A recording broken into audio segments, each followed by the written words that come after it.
ते वारंवार भेटतात करतात ते वेगळेच नाही, या भूमिकेशी आपण सहमत? निश्चित सहमत आहे, कारण संजयजी राऊत हे राजकीय नेत्यांपेक्षा पत्रकार जास्त आहेत आणि त्यांना महाराष्ट्रातल्या जनसामान्यांचे प्रश्न मांडण्याची एक त्यांची वेगळी शैली आहे. मी निश्चित म्हणेन की पवार फॅमिली ही कधीच वेगळी नव्हती. मग तो पहाटेचा शपथविधी असो की अलीकडचा अजितदादांचा जाऊन सत्तेत सामील होणं असो, पवार फॅमिली कधीच वेगळी नव्हती. फक्त महाराष्ट्रातल्या जनतेला वेड्यात काढण्याचं काम पवार फॅमिलीने आजपर्यंत केलेलं आहे. मला महाराष्ट्रासमोर एक प्रश्न, एक विषय निदर्शनास आणायचा आहे. पवार फॅमिलीने कुठली चळवळ लढली हो या महाराष्ट्रामधली? पाण्याची चळवळ लढली, कामगारांची चळवळ लढली, कुठली एक विषय मला असा सांगा. नेहमी सत्तेमध्ये राहणारे ही पवार फॅमिली आहे.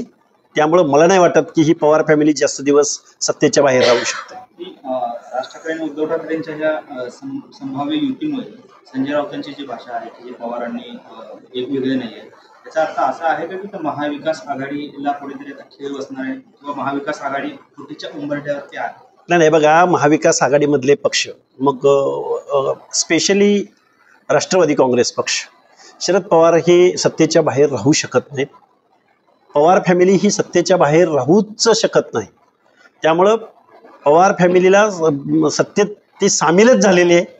ज्यावेळी मंत्रिमंडळाचा विस्तार झाला त्याच वेळी मी महाराष्ट्रामध्ये सांगितलेलं होतं की छगनराव भुजबळांना जे डावललं गेलंय ती जागाच मुळात रोहित पवारांसाठी ते ठेवलेली आहे किंवा जयंत पाटलांसाठी ठेवलेली आहे. त्यामुळं राष्ट्रवादी शरदचंद्रजी पवार गट हा सत्तेच्या बाहेर नव्हता, नाही आणि भविष्यातही बसणार नाही. तो नेहमी सत्ताधाऱ्यांबरोबरच असेल.